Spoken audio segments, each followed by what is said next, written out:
In 1942, one city became the turning point of the entire war. This is the story of how Stalingrad changed the world. The year before, when Germany had taken over much of Europe, their sights were set on the oil fields of the Soviet Union. So they invaded and took huge amounts of oil back home. But there was still one big problem. The Soviets had this weird habit of not letting anyone else use their resources. And even though Germany controlled most of the Ukraine, where some of the biggest oil reserves were, the Germans could never feel safe there. There was always the risk that the Soviets would launch a surprise attack and ruin everything. To solve this, Hitler decided that he needed to take this city, the city of Stalingrad. If he did, then he would control all of the oil in the south and the east. Plus, taking the fourth largest city in the Soviet Union would be a huge propaganda victory for the Nazis. But as summer came around, so did the rainy season. And in the south of Russia, that meant mud. Huge amounts of mud. The German army got stuck in the mud and couldn't move. While Hitler waited impatiently for his generals to secure him the city, his top commanders argued about what to do. Some wanted to keep pushing forward. Others wanted to focus on securing the areas they already controlled. But Hitler didn't care about any of that. He demanded that they take Stalingrad no matter what. So they tried again, but they got stuck in the mud again. And once more, Hitler lost his mind. This time, he ordered them to stop trying to come from the north and instead attack from the east and west. This way, if they managed to get to the Volga River and cross it, then they could trap the city and starve it into submission. By late July, the Germans had cut off all roads leading into or out of the city. And 2 days later, over 30,000 Soviet troops, along with 17,000 civilians who had been conscripted by force, were trapped inside the city with around 800 tanks, 1,600 artillery pieces, and lots of ammunition. The Germans had won. Or had they? After all, Stalingrad was one of the most important cities in the Soviet Union.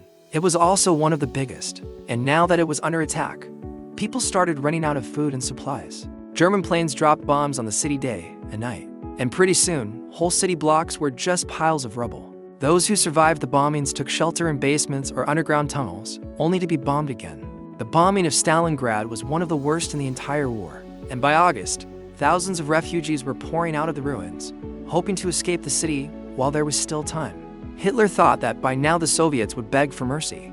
But instead, General Vasily Chukov gathered all the troops he could and prepared to defend the city. As August turned into September, things got worse. People were eating rats and dogs. Food became so scarce that parents had to make the horrible choice of feeding their children poisonous berries instead of letting them starve. By October, the Germans controlled around 3/4 of the city. And as the last remaining government buildings fell to the Nazis, Stalin himself gave the order to turn Stalingrad into a fortress and fight until the very end. And as the people of Stalingrad hid in the ruins of their city, waiting for it to be bombed again, something incredible happened. A strong wind swept through the area, bringing temperatures down below freezing and turning the mud into solid ground. The Germans were finally able to bring in reinforcements and start building proper defensive lines. But the Soviets used the frozen ground to bring in even more troops and weapons. And then, at the beginning of November, they launched an enormous surprise attack. As soon as the first snow fell, the Soviets pushed the Germans back. They didn't stop. They kept pushing and pushing until the entire German 6th Army was completely surrounded. Over the next few weeks, Hitler sent in one relief force after another, but every single one of them was destroyed by the Soviet troops. 500,000 German soldiers were now trapped in the middle of a frozen wasteland, and they were starving. Even though the Germans had more supplies and better equipment, they were exhausted after years of fighting. Many of them had been frozen and starved almost beyond recognition.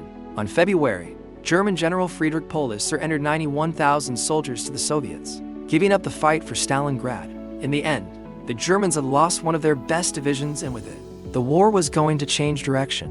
You see, since Stalingrad was taken back, Soviet morale skyrocketed. People started calling those who had been held captive in the city the Holy Warriors of Stalingrad, and that was the name of the exhibition dedicated to them, which traveled across the whole Soviet Union. The citizens were so inspired by the defenders of Stalingrad that many of them volunteered to join the military and fight against the Germans. But the Germans were already having trouble recruiting new soldiers. So after Stalingrad, they had to resort to some extreme measures to get men onto the battlefield.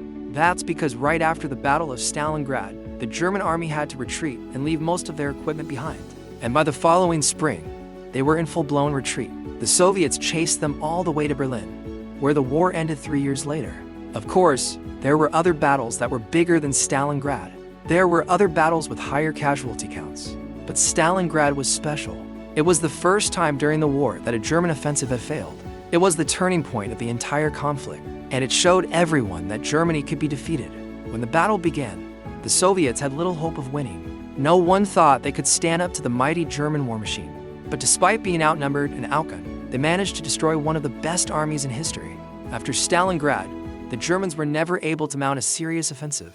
The war was lost, so we can say that the fate of the world hung in the balance over Stalingrad. It was a battle between good and evil, between freedom and tyranny, between life and death. And in the end, it was the forces of life that won. It is hard to imagine the kind of pressure the soldiers felt as they fought for every inch of the city.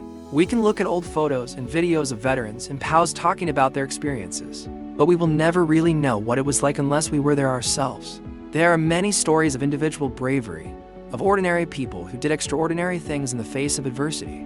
There are the stories of snipers like Lyudmila Pavlichenko, who eliminated over 300 German soldiers. Then there is the story of Zoya Kosmodemyanskaya, a 19-year-old partisan who led a group of guerrillas that killed over 100 Germans. And how could I forget about Yakov Smirnov, the Soviet soldier who single-handedly defended an entire division by driving his tank through the streets of Stalingrad? These are just a few examples of the hundreds of thousands of brave Russians who resisted the German invaders. You might think that the Battle of Stalingrad was just a battle between two armies, but that's not true.